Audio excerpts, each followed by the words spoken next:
Heroes rise like morning sun, chasing points, the game's begun. Big decisions week by week, fantasy glory's what we seek. Pick your squad, the clock won't wait. Captain choice will seal your fate. Two enthusiasts breaking it down. Fantasy kings, we're taking the crown. Hello, and welcome back to another episode of Tinker Time, an FPL pod, the show for every fantasy Premier League manager who's already second-guessing their draft. It's Thursday, September 25th, 2025, and whether you're finally locked into your Gameweek 6 draft or just here to scout some differentials, you've come to the right place. I'm Matt, alongside Jim, and we're here to help you tweak, test, and yes, tinker your way to the top of your mini-leagues. We'll break down the best value picks, fixture trends, and hidden gems so you don't have to stare at your squad screen in despair. So let's pop the hood, crack open the spreadsheet, and get tinkering. Jim, how art thou? I am glad to be back with you. It's nice to talk FPL together, isn't it? It is one of the finer aspects of my life, I would say. One of the finer privileges, I would say, of my life. Sometimes you just need to chat. It's the simple things. You know, I feel like it's one of those things, like guys need to talk sometimes. Like, we have feelings, True. sometimes we bury our feelings, but sometimes we need to talk, and sometimes we do that through FPL. Yeah. What's this expression? Sports are Football is life. shared memory, shared emotion, something like that. I don't think No. I'm not familiar with that one. Have Lord Tinkerton spit that one out later. But Okay, yeah, we can. there's some more We can elegant see way to what say that it. is. But yeah, That was honestly that was pretty damn elegant. So I don't know how we could get more elegant, but either way, I'm glad to have you back. And shout out to FPL Black Lab Zach for filling the void while you've been out. yeah. Thank you. Did an awesome job. But that being said, we are just days away, almost hours, I would say, to the Game Week 6 deadline. And I gotta say, there has been a lot of chatter, a lot of hubbub going around the FPL Twitterverse. There's a lot that could go on this week. And I gotta be honest, I'm not sure which way I want to go with Game Week 6. I said last week that everything was still kind of up in the air, and I don't think after seeing the results after last week or midweek we're really any closer on being confident. There's just so many question marks still out there. Yeah. I mean, I think one, I don't know. I almost think the best way to go through it, it feels like every team has a player or two that we could honestly target or even maybe talk about. So maybe we just want to go through each fixture slated for this weekend and maybe just do it that way, just to try to keep Yeah. things organized. What do you think? Let's do it. All right. So let me just bring up the slate. So early kickoff this weekend. So no games on Friday. So deadline's going to be this Saturday at 6 a.m. Eastern. So bright and early, which is nice.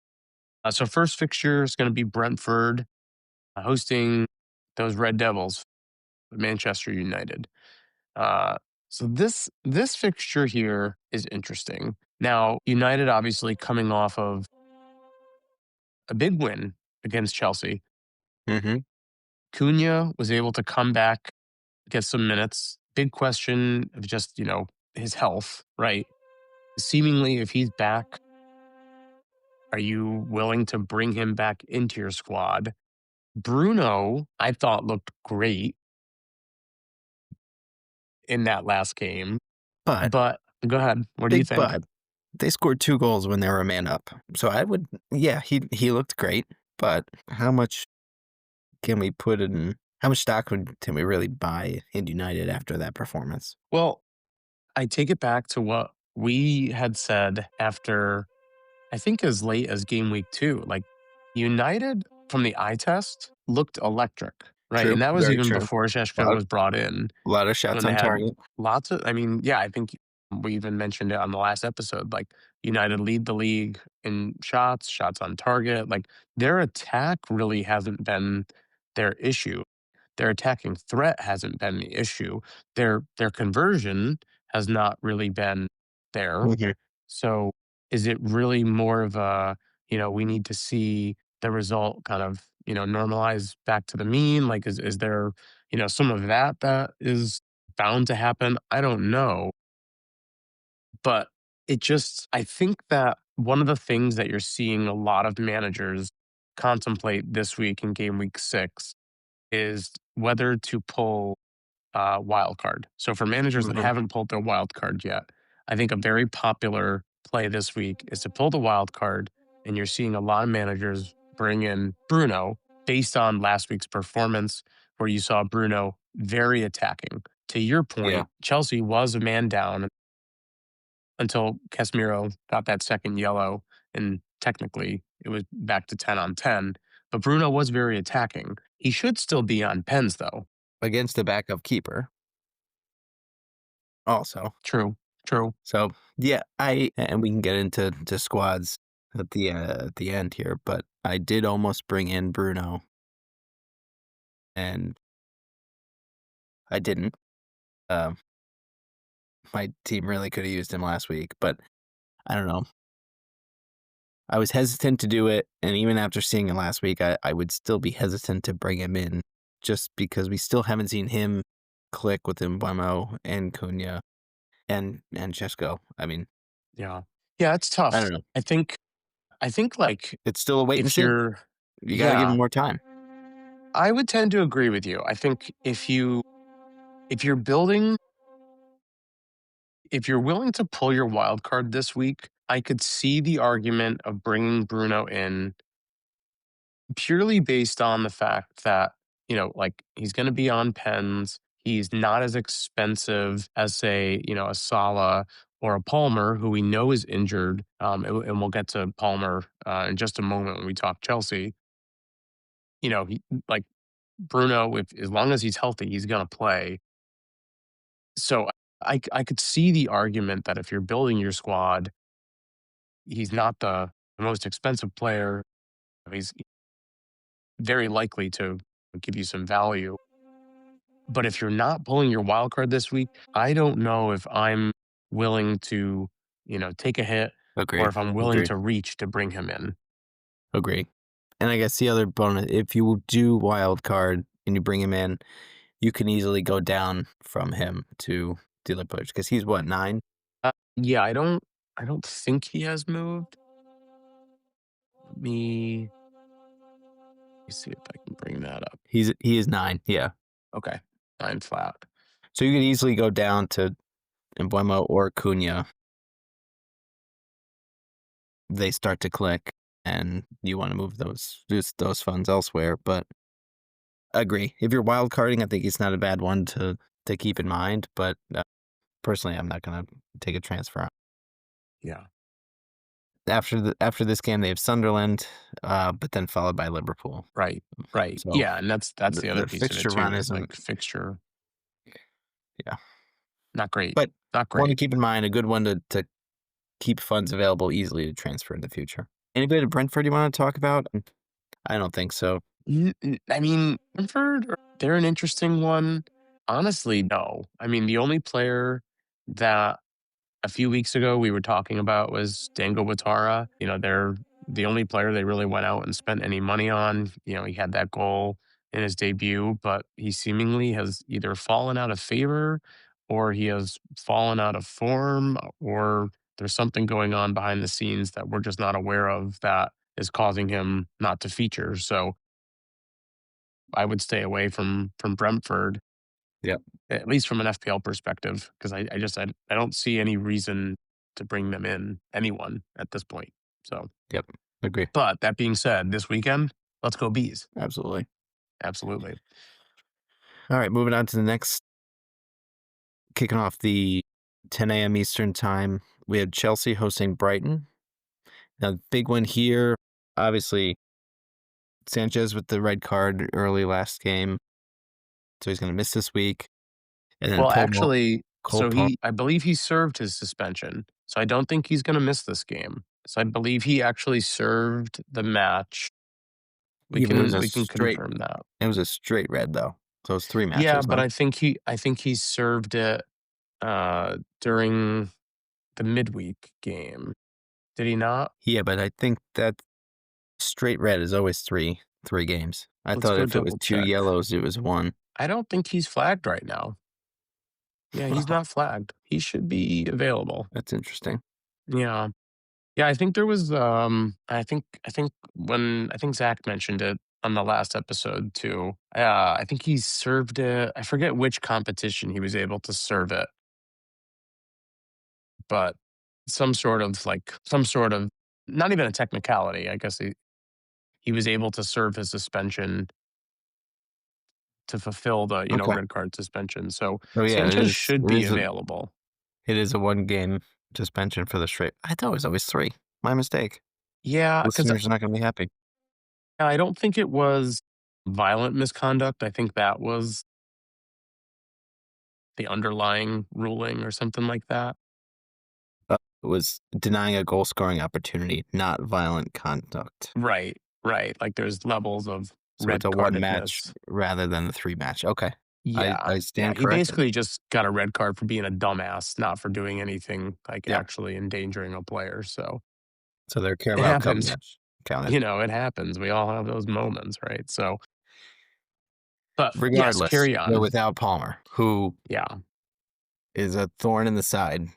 He was back for half a game, he scored, and then he played 20 minutes and got subbed out, and now he's flagged again. I don't know. I know you and Zach already talked about it on last week, but um, I think it's just enough of the shenanigans. We gotta get him out, get him rested, Yeah. save the money for elsewhere, because that's too much money to be tied up in somebody that is unreliable. Yeah. I will say, I was on record, I think, in uh, our preview ep before the season started. I think my bold prediction was Palmer was gonna, this was gonna be his season where he really cements himself as, FPL kind of, god tier. He was gonna break 300 points. This is not gonna be that season unless, he comes back healthy, confident that he can push that groin. Uh, you know, Muscle injuries, soft tissue muscle injuries they're hard to recover in a short time period from what I haven't experienced any injuries because I'm not athletic, but athletes, you see them or in different sports leagues, right? Like you don't want to rush back from them. Right.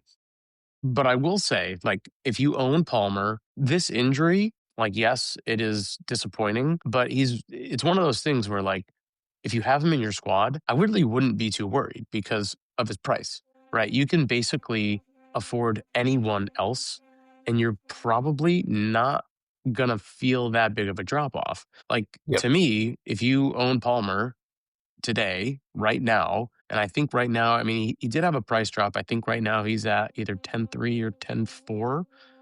You could arguably make the move right now to a Bruno Fernand. You could make the move right now to a Saka.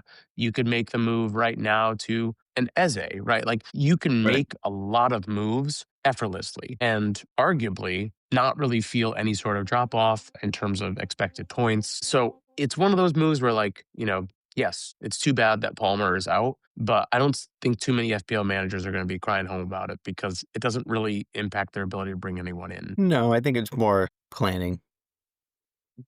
Right. I don't think a lot of people held him, which is why his price dropped. And then those of us that did bring him back in are now automatically have to ship him out again. So, yes, it's not a bad position because you can get to anybody with only one transfer, but frustrating. Yeah.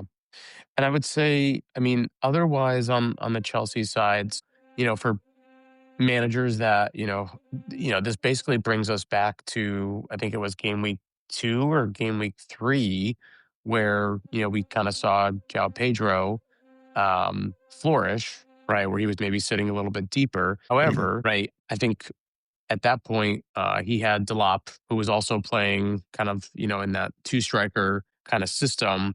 Delop is injured right now. So Nicholas Jackson is obviously not there.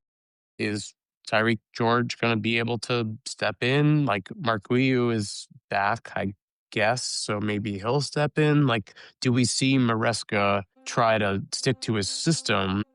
And like, is João Pedro going to be able to just play alongside anybody? I don't know. There were reports that came out this week that a lot of players were actually like not thrilled with kind of how Maresca was handling the team. So that was interesting. I They're don't never know. happy. There's too many of them. Maybe they're all just unhappy because they can't get in the first team. That probably is all it is. Right. Or they're in and then they have to wait 2 or 3 weeks to get back in just Yeah. from rotation. Yeah. So I don't know. Things are not looking great for But on those. the For other those side of the ball, Brighton, big midweek win. They put 6 in on Barnsley? Barnsby? yeah, I think Barnsley. that's what it was. Diego Gomez, 4 goals, It's a lot of 4.9, goals. played out on the right wing. Could be one to keep an eye on. Has he had any minutes in the Prem this season? Are we gonna who knows? He played 45 minutes and got a yellow card against Tottenham. Okay. Okay. No, I mean that. No, in all He played seriousness, though, 60 like, minutes against City, 23 at yeah, Everton. I no, I wasn't saying that to be a jerk. I genuinely was curious, Yeah. because So he I don't follow Brighton all that closely. yeah, so he's not nailed, but who knows after putting 4 in. I mean, I mean, they that's a haven't lot of looked goals. great. They haven't looked great offensively, so maybe they're looking for a spark I am to get them going. curious.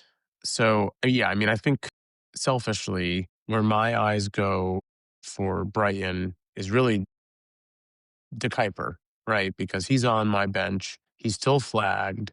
Is he still Um, he did not he he didn't even come in still last week, did he? no, he didn't. He's flagged. I think he was at a 50%. He wasn't red last week. He was yellow. He's marked as doubtful for the midweek game. He's still flagged. So that's tough because, it's hard to have players on your bench that aren't Yeah, really showing any signs of life. But at the same right. time, like, do you really And there want was to high make, hopes for him. yeah, high hopes for him too. So just, it's been tough all around. Like every team, I feel like has players that are either just not delivering, not performing, but that happens, right? Yeah. It's kind of unavoidable. Moving on to the next match, talking about people not delivering. Is Verts going to even get to start? Is he going to be benched again? That's a tough one. So we got Liverpool going to Selhurst Park, 10 a.m. I would think that he may start simply because Ekatike is still. Well, so I'll give you my thoughts. Ekatike, first off, I'll give you my thoughts on that.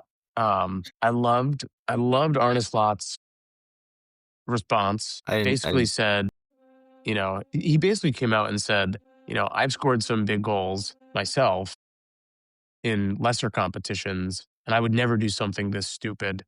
Trust me, he will never do something this stupid ever again. I can promise you that. So I like that, right? Because I think that really sets the tone for the club, sends a clear message that, no player is, bigger than the club. But let me just pause you there. Run this scenario by you. What if he does it again? Then Slot loses the locker room. Liverpool fall apart.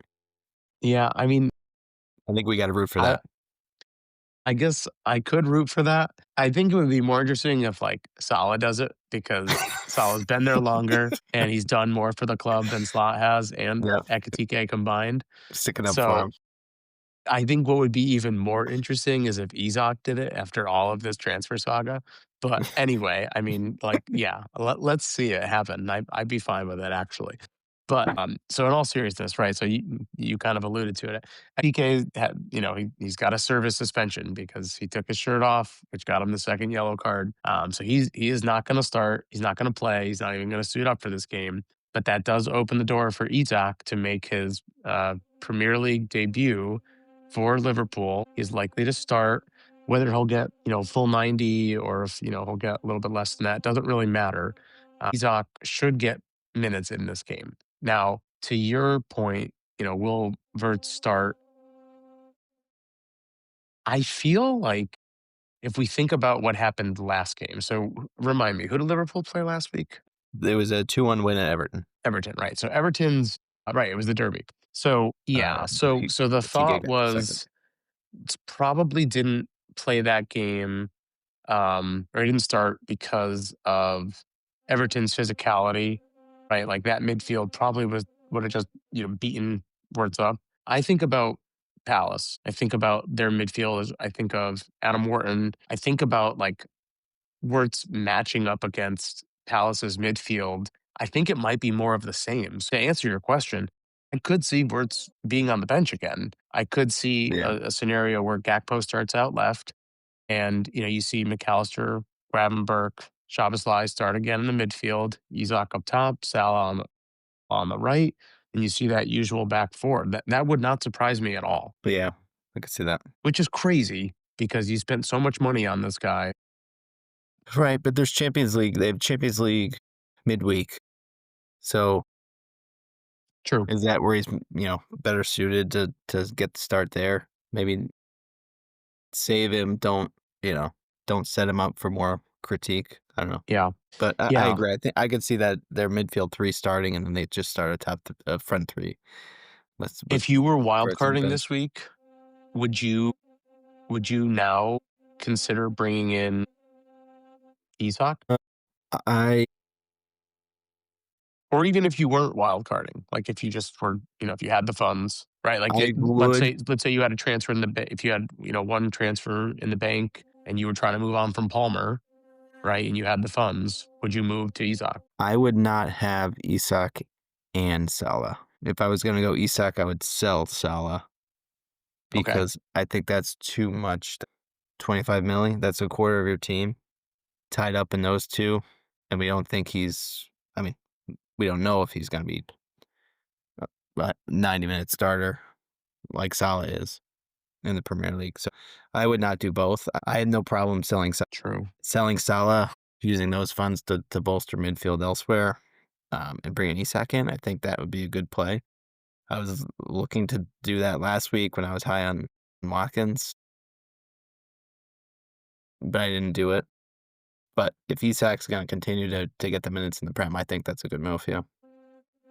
Yeah, it's just like another one of those things where like, a few days ago it was a conversation like, well, Ekatike start, well, like this week just turned into total chaos. But I guess the flip of that, you could almost say, like, well, it actually brought more certainty because now you didn't have to think, like, will Ekatike start? Will he get 60? Will he get 30? Like, I feel like you can feel pretty comfortable saying Isak is going to get the start. He's going to get Mhm. at least 60. I don't even know off the top of my head, like, who would, I guess you could move Gakpo over and let him play centrally and move Verts out to the left if Isak needs to come off. But that would I think they'd play Chiesa. right. Yeah, I always forget about him. Your Paisan? True. Well, he was kind of forgotten last season, but yeah, fair enough. All right. What do you got? You got anything else? I guess to that point, there is a lot of people talking on whether or not Salah is a flop. What are you thinking? He has So returned. It has been late. And I think you mentioned this with Zach, but he's returning, but is he returning enough to justify the price? yeah, And Salah I don't is know. falling into he's falling into basically what I would say is like he's falling into the trap of his own performance, right? Like he has set his own standards so high that basically, unless he is producing an outrageous return, double digit haul every week, you're almost forced to feel like he is a flop. Right. Yet when you look at his numbers, you look at I don't have him like in front of me, but like I know he's basically had some sort of goal contribution every week. So, I guess if you were to, take the name away from the result and, if you were to just look at purely the results, you would never say he's a flop. But to your Right. point, He's if gone you take the price into account, 8.5395. 9.5. So technically he's had one flop, and that being the three. Correct. And even the 5, was So he's that on that was a flop, but he got DEFCON or he got a clean sheet? just Or was close. that the assist? 5 was That was the assist. 5 is it. Yeah. Yeah. So, like, yeah, it's Yeah, just one of those things where eh, yeah. So, I mean, he's on he's 30 points. he's a victim to his own past performance. Do I think that he's going to fall off a cliff? No. Is a little bit of it maybe like trying to, keep him fresh for the rest of the season? I don't think that. Like Salah, honestly, I feel like is in tremendous shape. I don't see it as like he needs to, watch his kilometers that he's running. Like I don't You see it can't get as enough of that. him in shape. Yeah. I mean, the Egyptians built the pyramids, allegedly. Like they're gonna be fine. So, but The yeah, I pyramids? Absolutely. yeah. But I guess when you take into account his price, that's where the conversation starts to get a little bit Yeah. And it's tough though, right? Because the other if you were to sell him, the other premium midfielders have not been contributing either. The top 5 are Semenyo, Anthony, Caicedo, and Enzo, and then Salah's number 5. So, wait, wait, yeah, wait, wait, wait, wait, wait. The so I knew Semenyo and Jaden Anthony were the next 2, but the next 2 after that are Caicedo and Enzo. correct. Caicedo was 33, Enzo was 30. It's tied So with 2 Salah. defensive midfielders. Correct. Because of their goals. I think And Caicedo I was know 2 Enzo goals, is right? basically Enzo was 2 somehow goals. he's landed on penalties. Oh, with Palmer out, yeah. That's yeah, with Palmer out. That's that's surprising to me. Yeah. So, it's just something to keep in mind. If I'd say it's gonna I think it'll be more helpful of a conversation if the other premiums start going off. Because right now you could afford those other 4 and Salah, no problem. Right. Right. Yeah, that's true. Yeah, and we have had like, if you think about it, like Odegaard's been injured, Saka was injured to start the season. So like a lot of those other kind of I know Odegaard isn't technically considered a premium, but he is, historically, at least in the past few seasons, a higher returner. Saka, I think he started the season at 10. He's at like 9-8 now. So he's Mhm. definitely a premium. He's been injured. So it's like these are players that it's not that they haven't returned. They literally haven't been on the pitch. So, Right. 5 weeks it's a decent sample size, but when you've missed 3 of those weeks, like it's basically saying there's no sample to even pull from. So these Right. numbers still need some time to develop, definitely. Yeah. Yeah. On the other side of the pitch there, Palace, I feel like not many people have attacking players apart from Mateta, and I don't think you're gonna sell anybody based on this game. I think if you hold on to your defensive players, hope for the best, but I wouldn't panic and make any crazy moves. Yeah, I think I mentioned this on the last ep too. Like, if anything, I think Palace are going to double down. I think you'll still see like Munoz kind of get up and down, and Mitchell because like that's kind of what they're in there to do. But I would not be surprised to see Palace, especially if by some chance like they're able to get an early goal, like they might just sit back and just take it.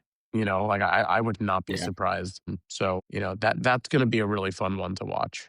If yeah. I'm picking one, I don't know. Maybe I wouldn't watch that one. There's a lot of there's two 10 o'clock games that I've got my eyes on, to be honest. I'll tell you what one is not gonna be. Leeds Oof. hosting Bournemouth. No, why not? I think Semenyo has had a great start, but I think the teams as a whole are just too unpredictable for me at the moment. I know you were talking about DCL last week, and I still think he's going to be one to keep an eye on for a differential. But apart from Semenyo, I brought in Tavernier 3 or 4 weeks ago as my differential and trying to get some cover for Semenyo and save some money.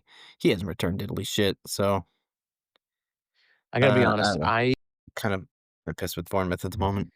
I I was shocked when you did that because I felt like I listen, I'm not you're ahead of me, so I have no no leg to stand on here, but I didn't understand it at the time. I mean, he's their number 10, right? Like, why? It's not Yeah, crazy. but I For guess. a million, was it a million less than Semenyo and much less ownership?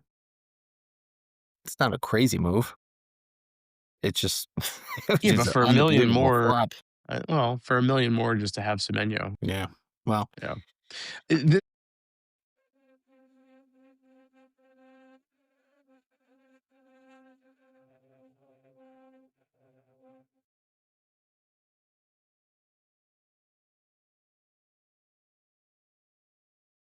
one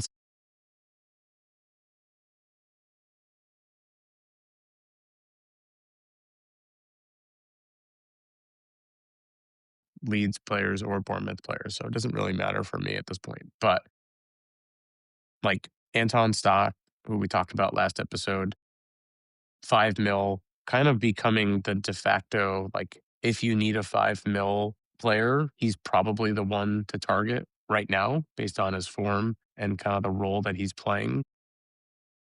And then on Bournemouth, right, you have Senesi, Petrovic in goal, Semenyo. So there's a lot of players in this game that I feel are worth targeting, especially at their price points, that would help you to kind of fill in some of those gaps, especially if you're trying to have, 2 or 3 premiums. But just, at this point, nobody from either one of these teams are in my squad personally.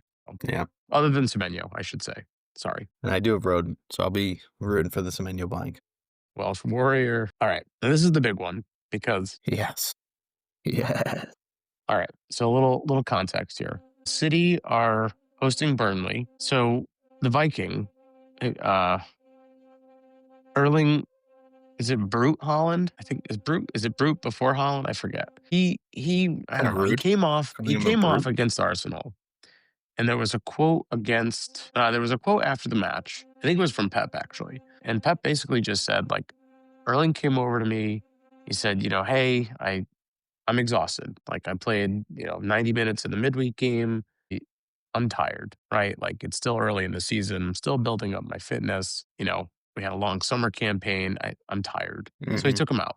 Then the report came out that it was actually a knock on his back and he didn't train on Monday. And then he didn't travel with the team for their midweek game.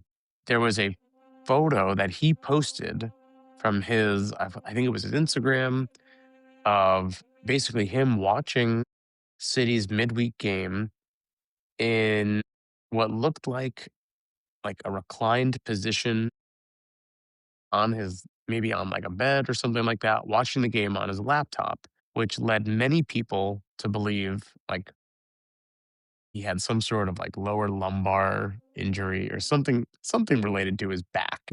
Twitter really went far with this one. That's a stretch because most people do lounge while they're watching TV. Yeah. I mean, as someone who has had chronic lower back pain since, before I could walk, I can tell you, Well, it's because you you got a gotta be little bit. careful. Do you Yeah, remember in college, I had basically taken, like, a rolling chair, like an office chair, and I just, like, took the bottom wheels off, and I just had, like, the chair part, and I would sit on my bed with that. Do you remember that? I do remember that. Yeah, that thing killed my back. But anyway, so You so also he then becomes threw out your back and then played bocce for about 12 hours with that is unable to commitment squat. to my forefathers and my forefathers' forefathers, and to you because I was at your bachelor party.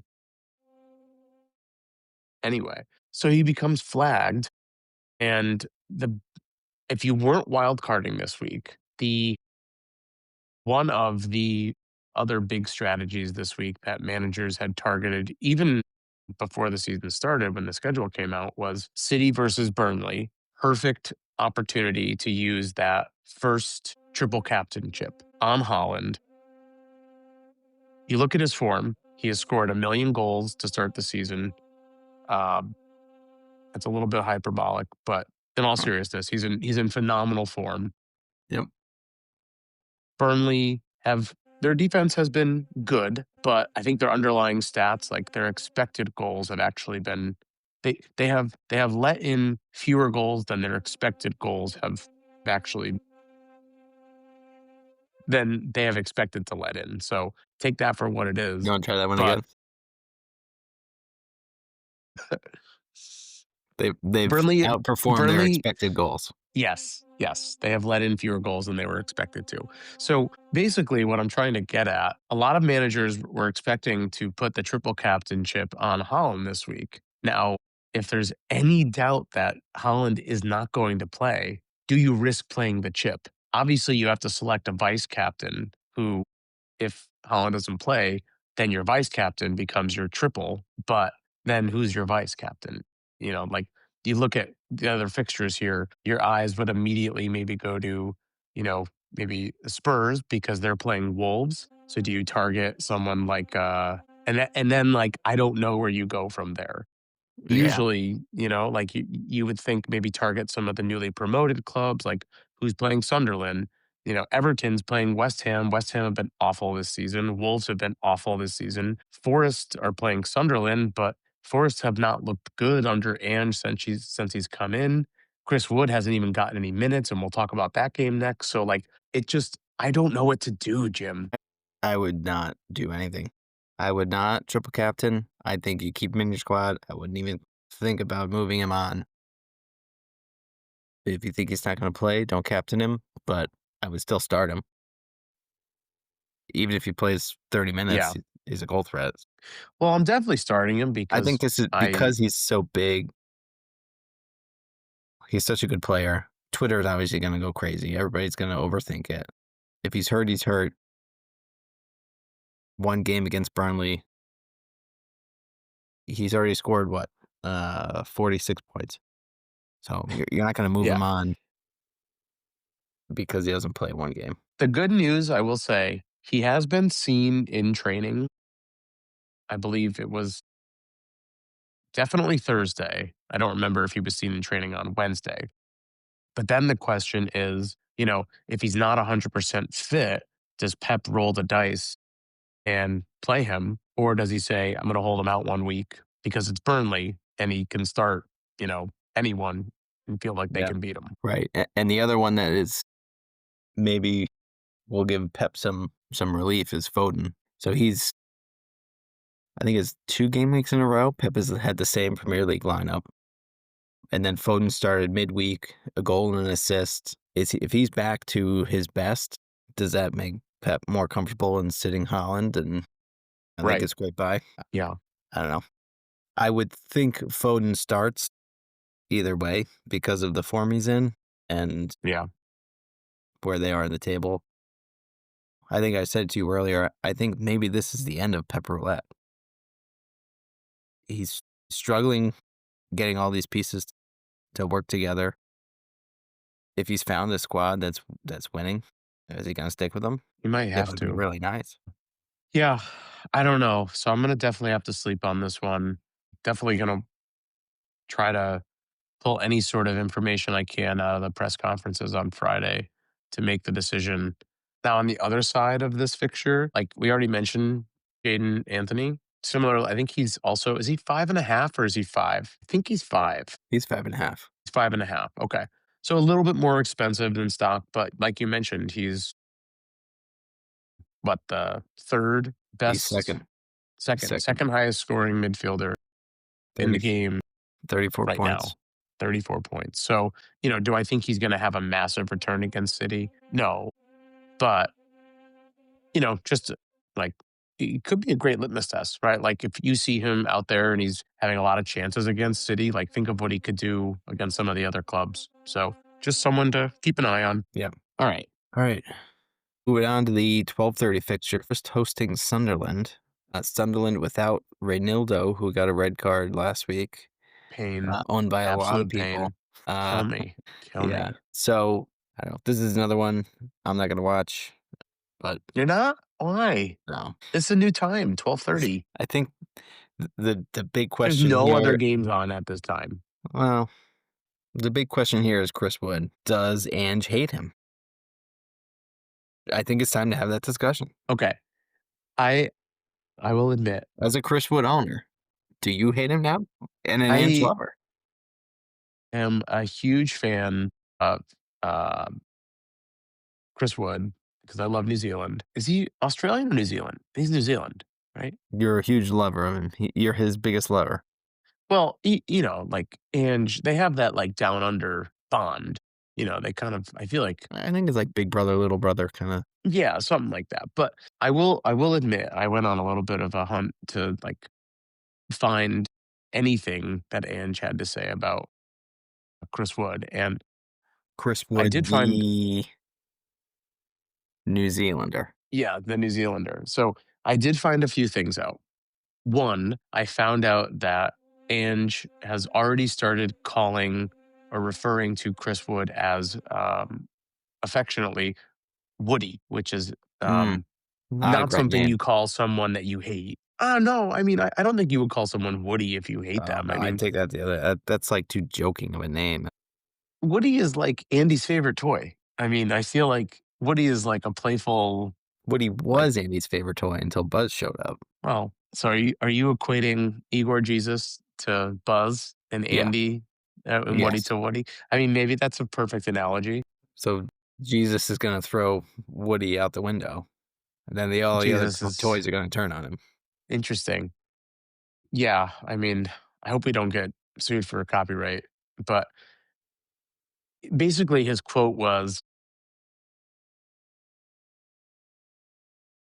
his decision to not play Wood had nothing to do with um it had nothing to do with Wood's ability, and it just had everything to do with Igor's pace. He liked that.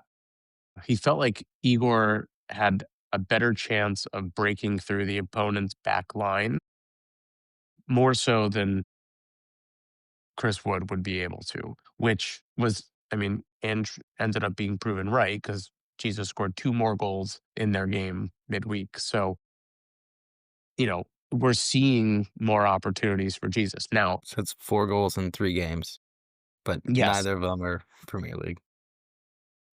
right. So, what does that mean for Chris Wood owners? You could look at it and say Chris Wood is now rested for the Premier League, right? Like you kind of mentioned it. These midweek, cups, tournaments, they're different than the Premier League, right? Like just because you're suited for the Prem or you're suited for these midweek tournaments doesn't mean you're necessarily suited for the other league or vice versa. So it could be that like Chris Wood maybe gets the starts for the Prem or he sees the majority of his minutes in the Prem. Maybe he's not getting the majority of the minutes in, some of the European competitions. I don't know.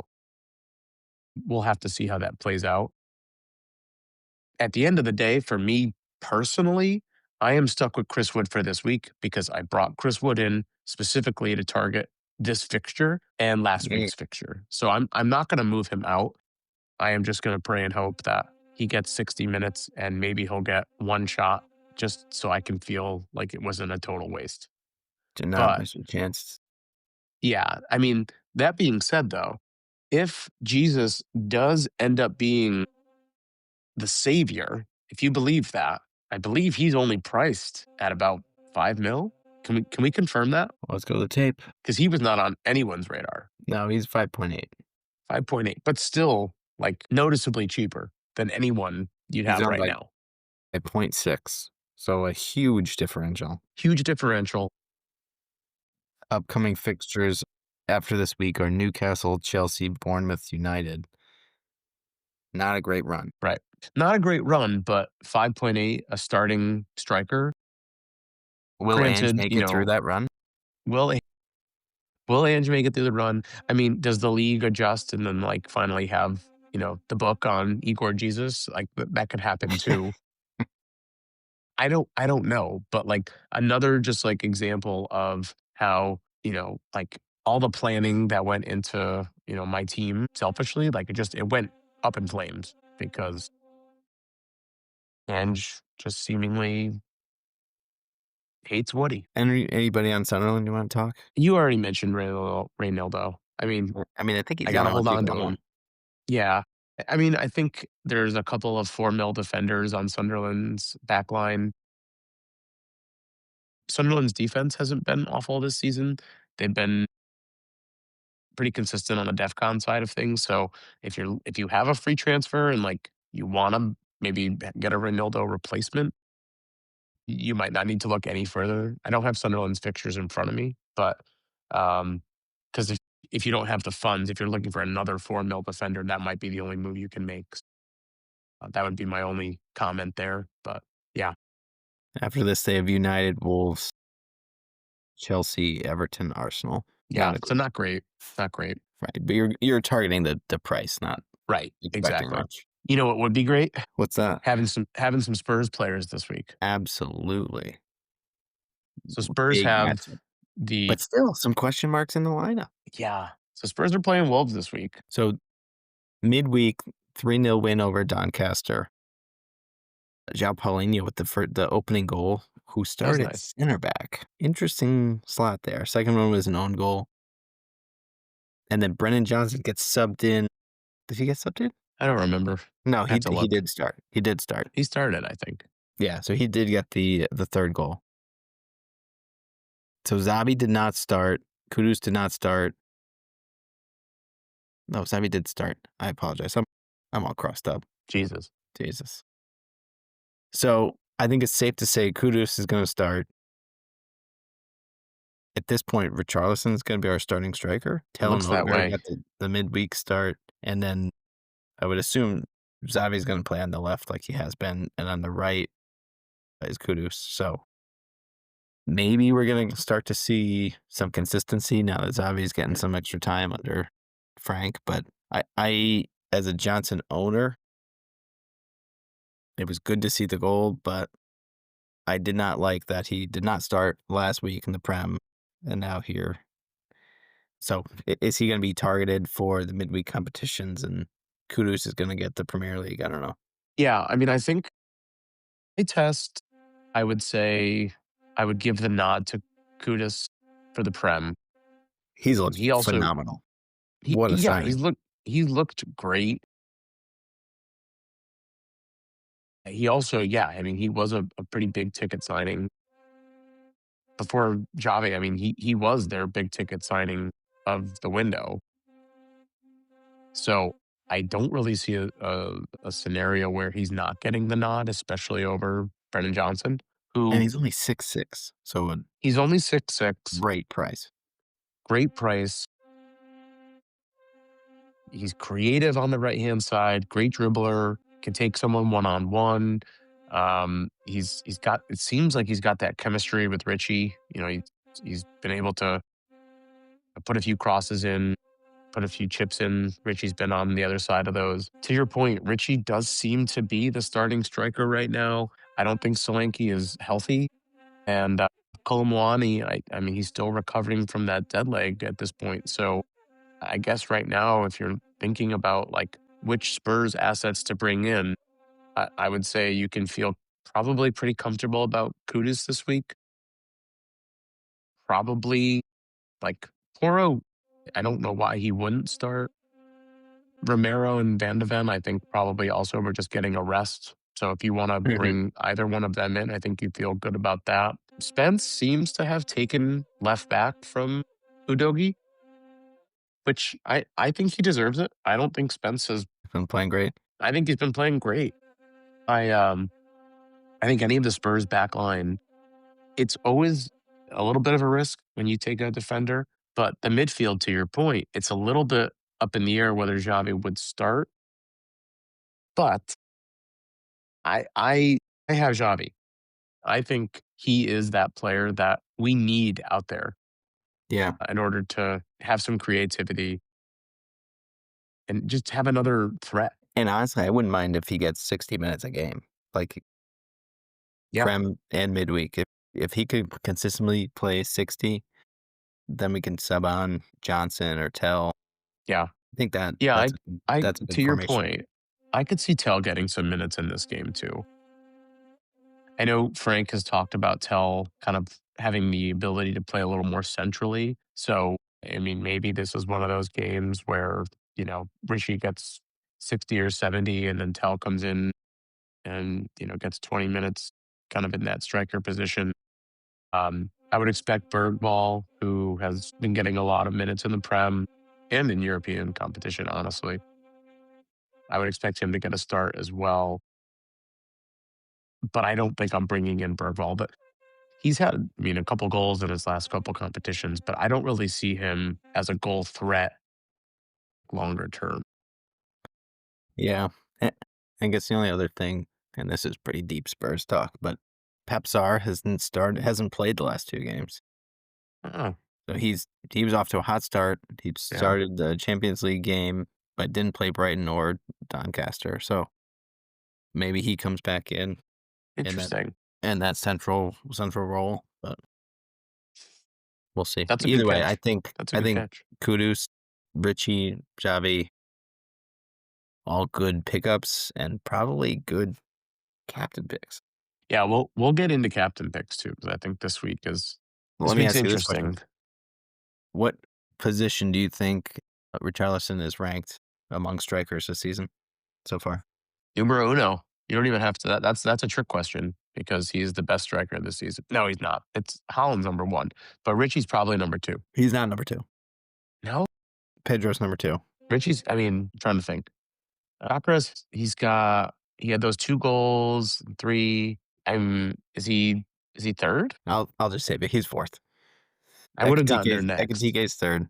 So Richarlison's sitting on 29 points. I Pretty mean, good with Richie's had a good start.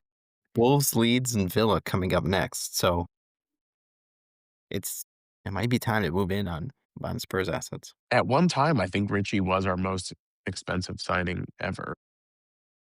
That's because Levy never signed anybody. Hey, listen, you heard it here. These strikers better start playing because there's my good friend Harold Kane who is starting to talk about his return. And Frank said he's welcome back. I think I saw that release clause. The trigger was not that high. Frank welcomed him back. Yeah, all Harry wants is assurance that the team is in Champions League. That's it. Make it happen, Frank. All right, moving on. This next game, honestly, do we even have anything to talk about with this one? Villa and Fulham? Nobody on Fulham. Nobody on Fulham. Villa, when will they score? They did get one, I think, today, but it was John McGinn, who has no business even being in a first team in the Premier League, I feel like. Definitely no business being in your FPL team. I don't know. I don't feel good about Villa at all. Yeah. They started your boy Malin today. So I'd say the only 2 players that I'm still not giving up on are Watkins and Harvey Elliott. So Elliott didn't get the start last week. He only played 30 minutes, I think. Mm-hmm. So They're a good I team. will say, on paper, they should score more than 1 goal. So you have to think it's coming at some point. Is that going to be once Unai gets canned? I don't know. Yeah, if we look at the team that started today, so Rogers started today. Looks like he got the full 90. So probably good for Elliott. Watkins, yeah, and that's kind of where I was going. So Watkins came on in the 8th minute. It looks like he missed a penalty, which head case, you don't want to see that. But Oh yeah, my God, he did. Elliott was on the bench and did not come on today. So that could be a good sign that, today is Thursday and they have a He's got game the on yips. Saturday. So he's this not good, but what a fall from his preseason.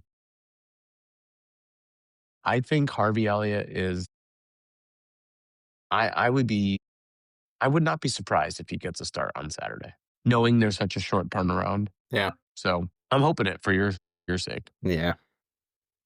Moving on. So the big game of Sunday, Newcastle hosting Arsenal. Will Voldemort take down the chosen one, the Star Boy? I think he might. Yeah, so this one's gonna be fun. I have a few thoughts on this one. Give me 2 thoughts. Okay. A few is too much. Okay. So my first thought is which team will Eddie Howe deploy? We have seen him deploy very different lineups multiple different lineups for almost every game week. I'm very curious to see who actually gets the nod, who gets the start. I'd like to see Voltemata get in there, let him kind of get his feet wet against two of the best center backs in the world, frankly, Hmm. um, and kind of see if he can hold his own. So that's my first thought against Newcastle, and my second thought, I'll give one for those Gooners. Um, I would like to see Saka return. As much as I'm obviously a Spurs fan, in case anyone couldn't tell, but Saka being back, being healthy is good for soccer. It's good for football. It's good for FPL, frankly, most Hmm. importantly. And you think about, I mean, they just lost Madueke last week again with an injury. I think I saw he's going to be out 2 months. So, like, does that mean, I guess, I don't know who would even Martinelli's slot back in on the there? menu. Martinelli, well, yeah, but I don't know if he would switch over to the right or if Ethan Wanyeri would slot in there on the right. So I don't know, but Yeah. like Saka coming back is the timing is favorable for them. I'm curious to see. I mean, he looked good against City. I think this is the week they got to take the training wheels off, and really just like let him rip. I think Newcastle defense has been excellent this season. Don't quote me, but I think Nick Pope, I think, has 4 clean sheets this season out of 5, potentially. So, is Arsenal gonna be able to, penetrate that Newcastle back line, break down that defense? It'll be interesting to see. I think this will be a fun one. I hope it doesn't end 0-0 because those games are kinda just awful, but Yeah. usually, Newcastle have already played one of those this season, so hopefully not another. Those are my 2 thoughts. You asked for 2, I gave you 2. I'll add one. Anthony Gordon will be back. Ooh, long hair Anthony Gordon, or do you think he got a I haircut? really hope he cut it. I really do. Oh, But stop. it, I guess it just has another question mark to what Howe's going to do with formation because it doesn't make sense why Elenga's not starting. So is it going to be Gordon on the left, Voldemort up top, and Elenga on the right? Like on paper, that seems like a no-brainer, but why haven't we seen it so far? Obviously, it's been suspended, but Yeah. why hasn't Elenga been a nailed starter so far? I don't know. Even like Guimaraes hasn't been a nailed starter. I don't know.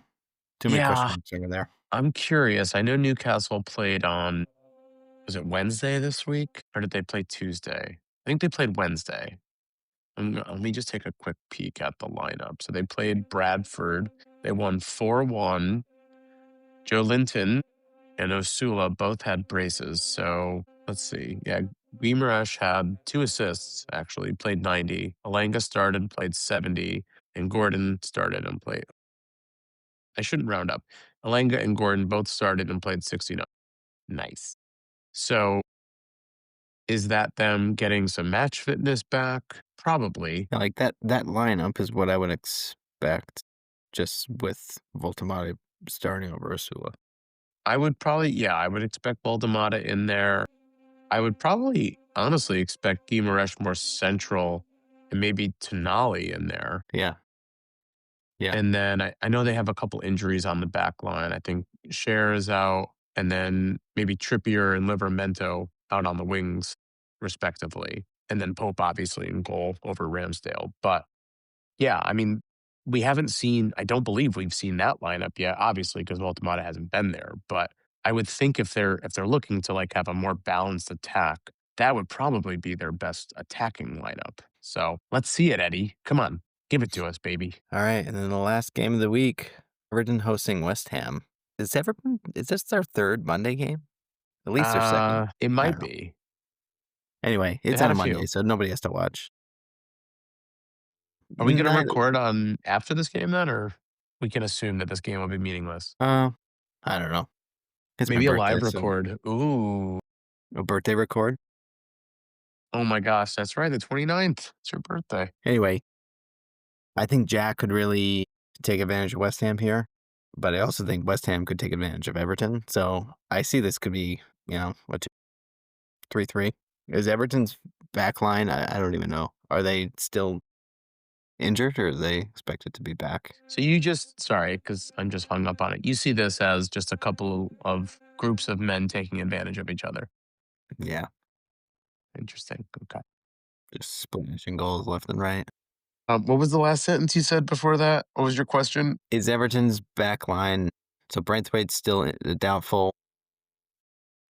Yeah, I think. Yeah, Yeah, Tarkowski's still back there. I'd have to look. I don't. I yeah. don't remember off the top of my head. Braithwaite's still flagged. Mikolenko's no longer flagged. Good for him. He's really working hard to get back. That's all you ever hear managers saying. He's really working hard and training. Like obviously, what do you think they're Not doing? always. Nobody ever said that about Dele Alli. He was going through some stuff, man. Cut him some slack. He's a free agent, and we should sign him again. I think he should go play at Wrexham. We could probably get him for pretty cheap. Throw him a bone. Yeah. Yeah, Fat Mob. Yeah, don't do that. Yeah, Fat Mob doesn't really tell you. Yeah, okay. Take this one. Yeah, so I think the player that a lot of folks were talking about this week for Everton is NGI. So I think he's still priced at 6 mil. He was He's on close. pens. He was close to a drop when we recorded last week, and then he returned. So is he still close? Interesting. We'll take a look. We'll look at the prices before we sign off. But interestingly enough, like I forget who the other player was, but his numbers are like very good across the board. He's Yeah. been a pretty consistent returner, consistent threat for defensive contributions. He's on penalties. He's at 6 mil. I think he's excellent value. West Ham have been very bad this season outside of, about a 25-minute spell that they had. They have no reason to make you think that Everton have looked good. Like, I don't know why anyone would think West Ham would turn it around for this game. Everton at home, new stadium. Yeah. So yeah, I like Everton in this one too. I don't know any of these players from these teams, so It's hard because I think if you were I look at these fixtures and like I'll say it again, like would this be a week where you free hit? Like I could easily see a manager saying this would be a free hit week. you could say that any week.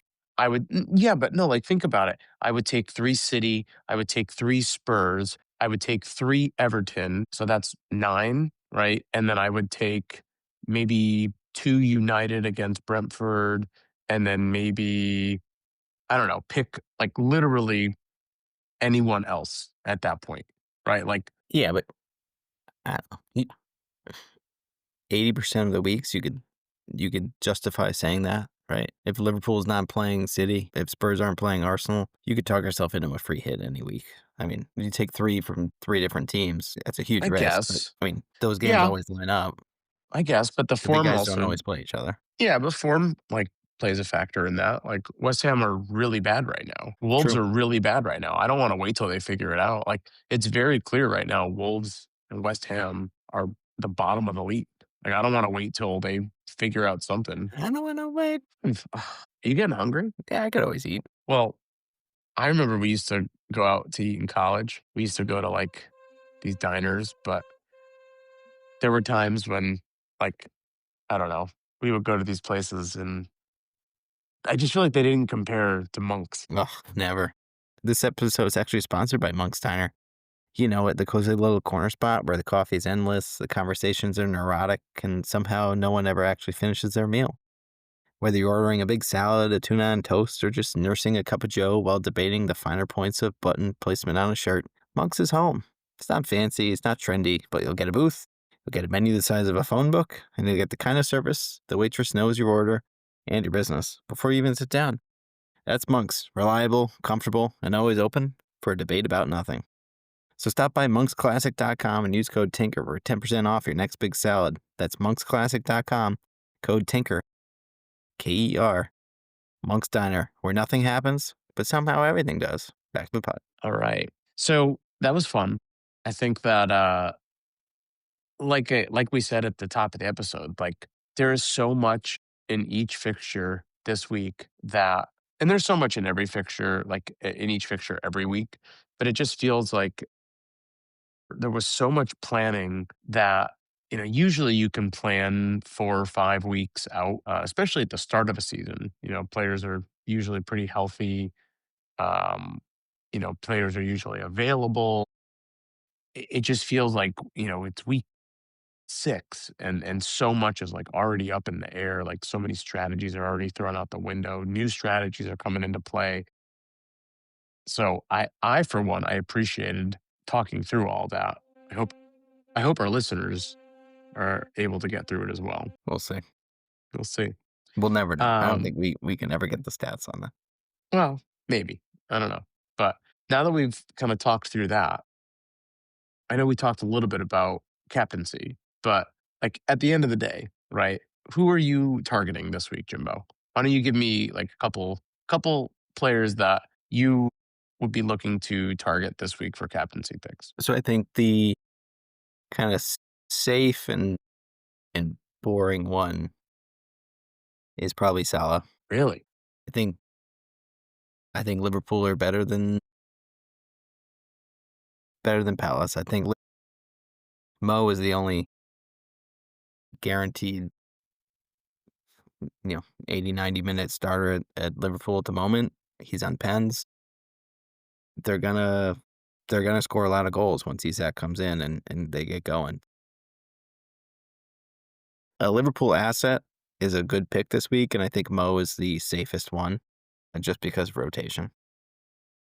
The That's a really fair point, right? Like, as we've been talking through all these fixtures, the only player that I think we can pretty much confidently say there's no flag, there's no minute risk, there's no rest risk is Salah. So if you Yeah, really are just purely trying to choose captaincy on who do you feel the most confident is at least going to play and has the potential to have a pretty big haul, throw the fixture out because Liverpool are kind of fixture proof. right. They have 15 points out of 15 points. And what we've seen, it might only be 10 or 12 points that he gets you with the captain band. Could be just an assist or Right. And a Liverpool clean haven't really sheet. even like gotten it going. We're giving Palace a lot of credit, but who's to say?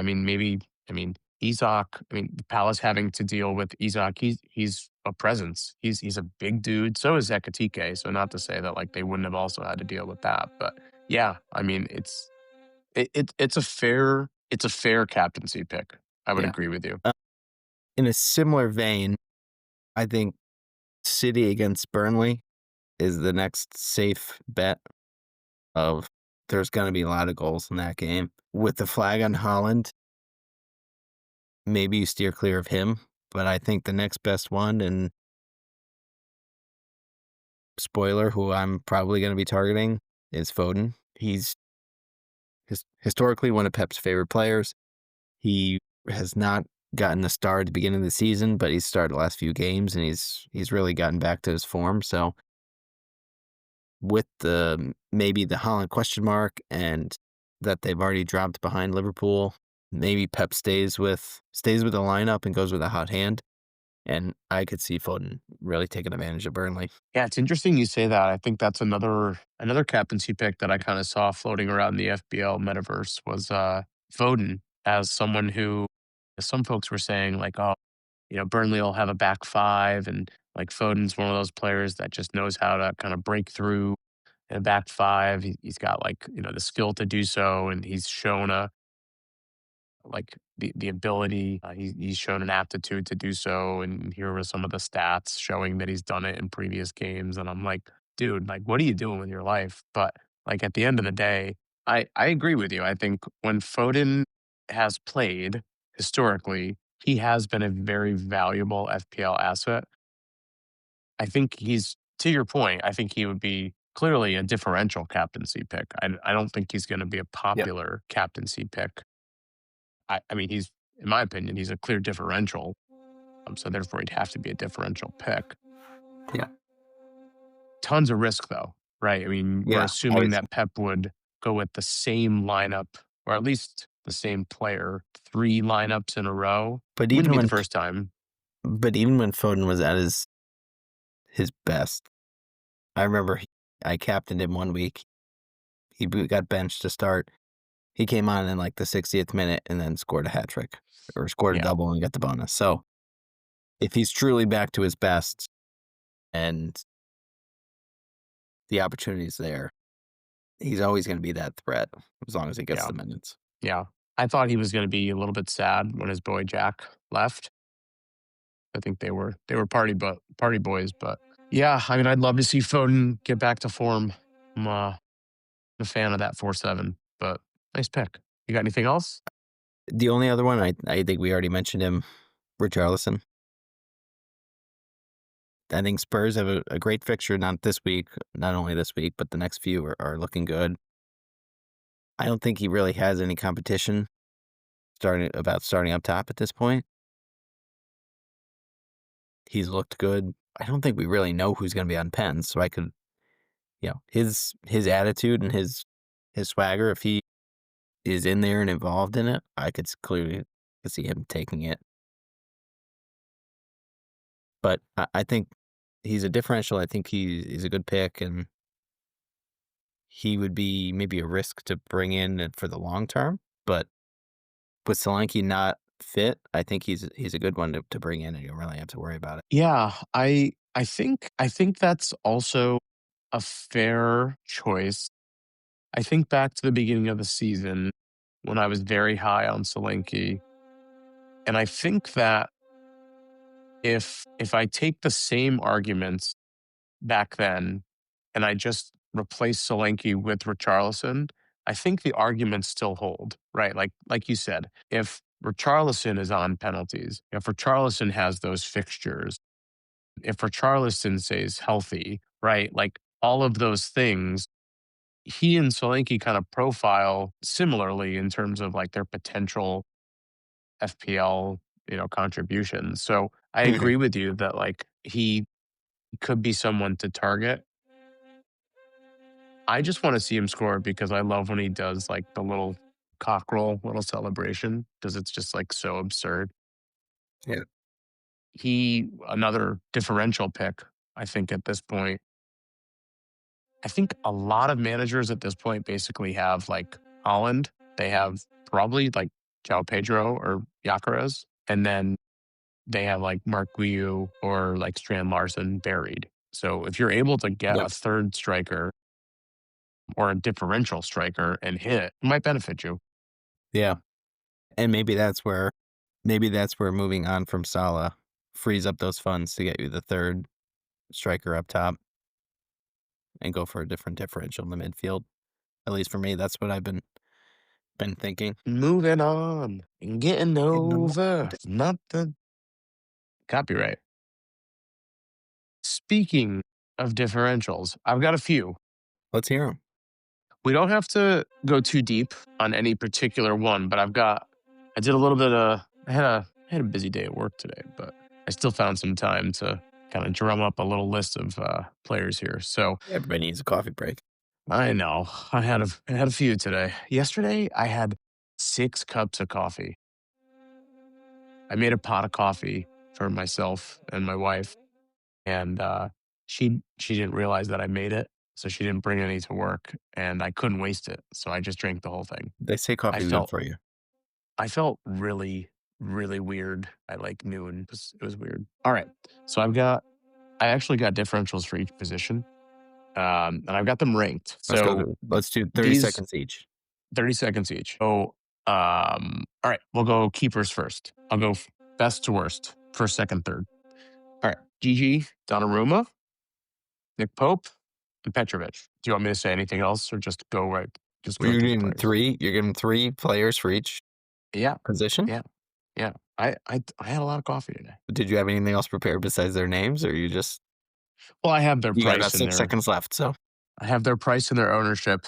Petrovic, I made the case last week. Nick Pope, I already spoke about this week, and City, I love the fixture this week. He looked good fair against enough. United. What is Donnarumma's price? 5.6. He actually had a price rise. Hmm. Yeah, it could be one to keep an eye on though. Yeah. Defenders. So Tarkowski still 5.5. Uh, Defcon Beast playing West Ham. I don't even know what their attack is. They have Jared Bowen, and that's kind of it. Lucas Paqueta. I'm not worried about it. I like Tarkowski this week. Guardiol, back, healthy, should be starting in center back. It's priced at 5.8, so a little bit cheaper than to start the season. only owned by 4.1% as of, these are a little bit, ownership numbers are a few hours ago, so things might have changed a little bit. But Mhm. again, target that Burnley fixture. And Christian Romero, Spurs center back, 5.1 mil, only owned by about 7% of managers right now. Target that Wolves fixture. Strand Larson is, back, but he's still coming off injury. I don't really like the Wolves attack whatsoever. He's 5.1. I just don't understand why they had Van de Ven so cheap compared to him. I don't know. I'm not about it. All right, moving on. Midders. Your boy Foden. I don't have anything else to say about him other than he's priced at 8 mil, Mhm. 3.9% ownership. I don't need to convince you.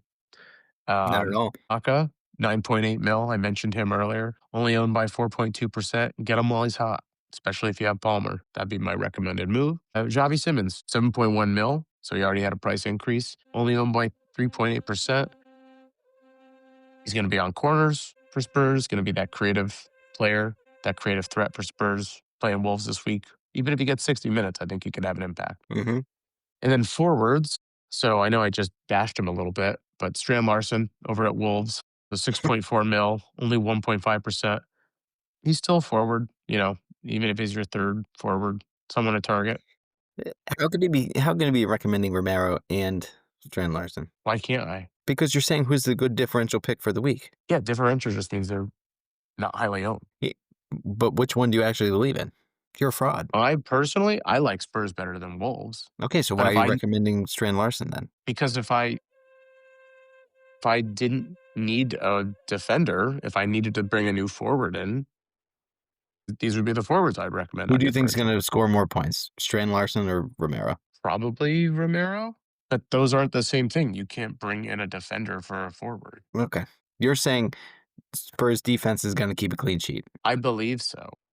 So why Yes. are you then also in the same hand saying Strand Larson is going to score a goal? If you have Chris Wood on your team and you don't believe that he's going to play this week and you want to bring someone else in, bring Strand Larson in. Bring him At in, but least you he's going don't to believe. play. You're telling him to bring him in, but you don't believe he's going to score. I think Strand Larson has a better chance of scoring a goal than Chris Wood does this week. But he has even worse of a chance of getting a goal than Romero does keeping a clean sheet. Chris Wood. Woody. We're calling him Woody. Moving on. Evan Nilsson, still priced at 7 mil. Hasn't moved at all, which is interesting. He's still priced at what he was originally. I'm not sure if he's had any movement, but only owned by 3.2%. He has scored goals this season, so I don't know why he hasn't moved around at all. And last forward, Isidore, Sunderland forward, 5.5 mil, only owned by 1.9%. Obviously, Sunderland not known for their attack, but cheap forward, nailed 90 minutes a game, 2% owned, nice differential. So those are my differentials for game week 6. I like it. Take them or leave them. I, You can leave them. I think it's problematic when you're giving out picks that you're also. Yeah, but I'm What do not you saying believe? You that have to say you're saying what you believe is a good differential. what I believe is a good differential doesn't necessarily mean that I am making that move. I understand that, but Yeah. What do you I think? Do feel you would think be Strand good Larson's going to value. score? Do you think Strand Larson's going to score? Do I think Strand Larson is going to score this week? I think there is a chance he scores this week, yes. Okay. Do you think there's a better chance that he does not score? A better chance that he doesn't Who- score? What kind of question is that? Do you think it's like a 60-40, he doesn't score? I don't know. I haven't thought of it like All that. right. We need to we need to put some rules around these differential picks next season. So I guess maybe we think about differentials differently. I think about differentials in the sense of I need to move on from a player because I feel like the player that I have in my squad right now either is injured or I don't like the value that they're bringing or I don't like something about them, like a Chris Wood, who's a player that I could target that maybe is affordable or that is not highly owned, that I know is going to play, that I know is going to be nailed on minutes. Maybe they're on penalties. They're not highly owned. Who is someone I could bring in? I'm less concerned that they're going to have massive upside. It's more about the opportunity for them to have that upside. So that context of how can I recommend Romero and Strand Larson at the same time, I'm not saying that I would make both of those moves in the same transfer window. I'm saying that if I had to make a move for a defender, I would consider Romero. If I had to make a move for a forward, I would consider Strand Larson. But Okay, I'm so not saying I would necessarily do both of here's those. a scenario. You need to make a defender and a forward. Then I wouldn't do both. No, that would be ridiculous because Okay, so those would which one do you be, like more? Which one do you like more? in that instance, I would do Romero. But I'm also biased because I'm a Spurs fan. So, you know, I, you know, and to be fair, there are times when, and you have probably done this too, when you do a move like that and you're like, oh, well, at least I'm covered. You know, I'll either get the goal or I'll get the clean sheet. Or you have 4 points and you're kicking yourself. Yeah. Yeah. And you kick yourself on both sides. So, Yeah. boy, let's bring it back. Let's bring it back. Okay. All right. So You just want to real talk quick, why teams? don't, You want to talk our teams? yeah, we probably should do that. And then we'll do the AI team. Let's do it. We're Okay. running over here, so We're running over. All right. I'll go first because mine's going to be super quick. okay. So I'm not going to make any transfers this week. And the Oh, reason for it, I I already have three Spurs players. So I wouldn't be looking to like bring anyone else in from Spurs. I already have Salah. I already have Holland. I like Dorgu. He had the assist last week, so I kind of kicked myself for not just playing him. I like Palace defense.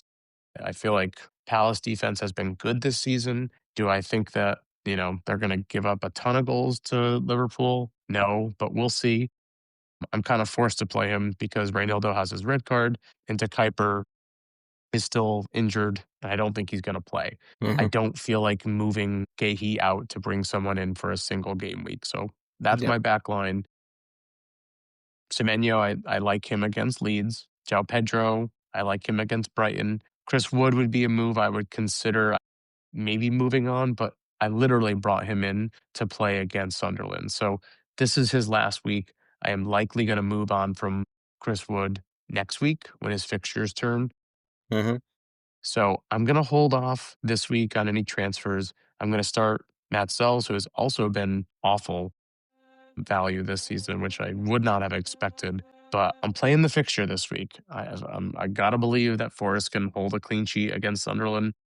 And maybe Chris Wood, if he plays, can nab me a goal because my bench keeper, Dubravka, is playing City. And I gotta believe that Holland, who I am giving the armband to at the moment with Salah as my vice, is going to score some goals. I am still contemplating triple captain. So you're not going to play Dubravka against Holland just as cover? Yeah, I don't think I'm going to do that. Not this week. I Although think if he got a rolling it's penalty save, that'd be sick. a good move. Yeah, Ronaldo's he's messing me up as well, yeah. but I like it. So I like it. A lot of yeah, points, potential points. I think Gahey's the only one that you probably don't feel great about, yeah. but you can live But with that. One defender is not the end of the world. all right, should we take a look at yours? Yeah, let's do it. All right. So last week when we spoke, I was Whoa. contemplating. I wanted to bring in Palmer, which is my plan, but I was also looking to bring in Watkins, and I decided to go Palmer because I couldn't get Watkins and Palmer in without moving on from Salah, but I couldn't convince myself of another midfielder that I loved at that price point. I ended up going Embuemo to Palmer, who I gave the captain band to, and then I moved out Tavernier to Harvey Elliott because I thought he would give me the coverage if Villa did score. Unfortunately, Palmer played 20 minutes, so I got 2 points out of my captain, and then Harvey Elliott didn't start. He came in off the bench. He got me 1 point. So a terrible week. I lost to you. I lost the AI. Tough stuff. A lot of points on my bench I could have used. Not great. So this week I did already make my move because I was afraid of getting priced out. I've moved on from Palmer. I'm cutting the cord. We'll see him when he gets back and he plays 2 or 3 games in a row that are injury free. So I moved up from Palmer to Saka. I guess moved down. So I'm banking that Saka's is back to full fitness, or at least is getting 60 minutes there. And then I moved from Brennan Johnson up to Phil Foden. So I was able to do that. Those 2 moves. I had just enough money, so I was afraid after Foden's midweek goals that he might jump up, and Saka coming back, he might jump up. Um, I didn't check if how close they actually were to price increase, but I made those moves, and right now I have the captain ban on Foden. So my lineup right now is Petrovic in goal, Roden, Dorgu, Van de Ven in defense, Salah, Harvey Elliott, Foden, Kudus, and Saka in the midfield, and then Holland and João Pedro. So I mean, I cannot do as bad as I did last week, right? It happens. To bigger and better It things. happens to the best of us. Happens to the worst of us. I can't help but look at your squad and like we have a lot of players in common, and that I don't know if that either means that like we're thinking similarly or if that means they're starting to be a template that is starting to kind of come out. I don't know. It's very early on. Yeah, I mean, Salah, Holland, and Pedro are all over, I mean, 60%, right? Yeah. Yeah. So I think once Saka comes back, Fernandez starts to get some regular form, and maybe Embuemo and Cunha are real options. I feel like at some point there has to start be somebody else that's contributing that's going to get some diversity in there. But Diversity. What in the hell is diversity? yeah, I think it's an old wooden ship. Yeah, yeah, yeah. But All right. I lost to Yeah. Tinkerton. That's okay. I lost the other week. So speaking of Tinkerton, so I asked our good friend Chat Jupiter, what move to make. So basically, here's what it told me. You know, acknowledge that Palmer has that injury. They mentioned that forward line upside is limited. Basically, it decided for you, given only having 1.1 mil in the bank, it has chosen to not make a transfer this week. Wow. It said if you did insist on using a transfer, it would recommend moving out Palmer and bringing in Jeremy Doku. Interesting. Doku's on the scouts' radar as an appealing midfield differential. Gives you some attacking potential from the midfield. So Doku is affordable because obviously you can move from Palmer to pretty much anyone. So I don't really know what to do here. I mean, its initial recommendation was do nothing. So I think we do It nothing. says, but I emphasize only make this transfer if Doku is priced such that Palmer and Doku is affordable. Yeah, which it is. So Which it is. what do you think? Do you think we should do it? I think we do it. I think we do it. All right, fine. It So came up. It Palmer came out, up with Doku. Palmer out, Doku in. Last time we tried to roll one, it kind of backfired. Right? We couldn't afford it again. 4.1 in the bank. All right. And then it chose its captain as so then I asked it to set its lineup. So basically it went 5 midfielders, 4 defenders. Well, let me save so I'm making the transfer. So let's confirm that and then we'll pick the team. So they're going basically 3-5-2. So Poro, Tarkowski, Richards, Sala, Fernandez, not Palmer. It should be Doku, Kudus, Semenyo, Evan Nilsson, and Wood. So Evan Nilsson's going to come in for That's a good looking lineup. Goodmanson. And then I'll save the team. And then it looks like the Doku transfer didn't work. So let me try that again. So we did no Palmer. I might have hit cancel instead of confirm. I can't read or write. And for Oh, yeah. captaincy, Okay. the captaincy is giving it to Palmer. Palmer. Salah. Jimbo, you We're all crazy. crossed up. All right, make transfer. Okay, so there's the transfer, and then there's okay, so that's the team, and then the captaincy, Sala, and then vice captaincy said Palmer, but does that mean we give it to Gotta give it to Doku? Doku. Yeah. All right, so Doku gets vice, and we'll hit save. All right, so Lord Tinkerton is locked in. Should we look at just real quick price changes? Real Is quick. it worth it? Real quick, 2 seconds. All right. So it looks like all right, so players that are expected to go up in the next day. So Jack Grealish is expected to go up before the weekend, before the deadline. Jaden Anthony, Mohamed Kudus, Mickey Van de Ven, Moises Caicedo. Those are the Caicedo, main another players, I think. Moise. Yeah. So if you're thinking about bringing any of those players, I know Spurs assets are being targeted right now. And You might want to Paqueta get was in on there that. last week too, right? But he didn't go up. He's kinda He didn't stabilized. go up. Yeah, he ended up staying. And it does look like right now, like as far as transfers in, a lot of managers bringing in Holland, David Raya, Semenyo, Gyökeres, Njai, Senesi. A lot of managers moving Salah out, Watkins, Mateta, Florian Wirtz. No surprises there. Just keep that in mind. You know, lots of movement going on.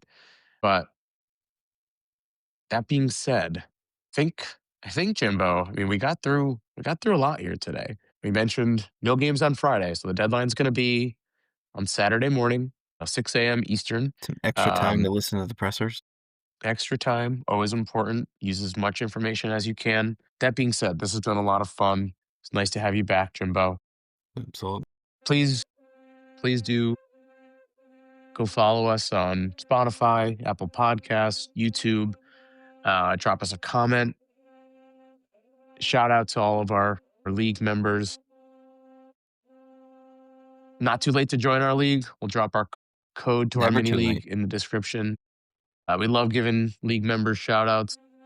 We love when you guys talk crap to us too. So please, we love the banter.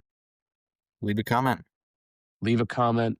We love to dish it out just as much. You know, we can take it too. So it's deserved. But that being said, thank you for joining us on this episode today. Don't forget to like and subscribe. And we'll see you guys after Game Week 6. Good luck. Happy tinkering.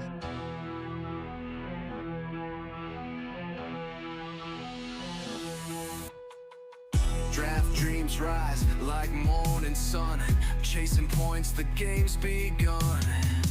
Big decisions week by week, fantasy glory's what we seek. Pick your squad, the clock won't wait. Captain choice will seal your fate. Two enthusiasts breaking it down. Fantasy kings, we're taking the crown.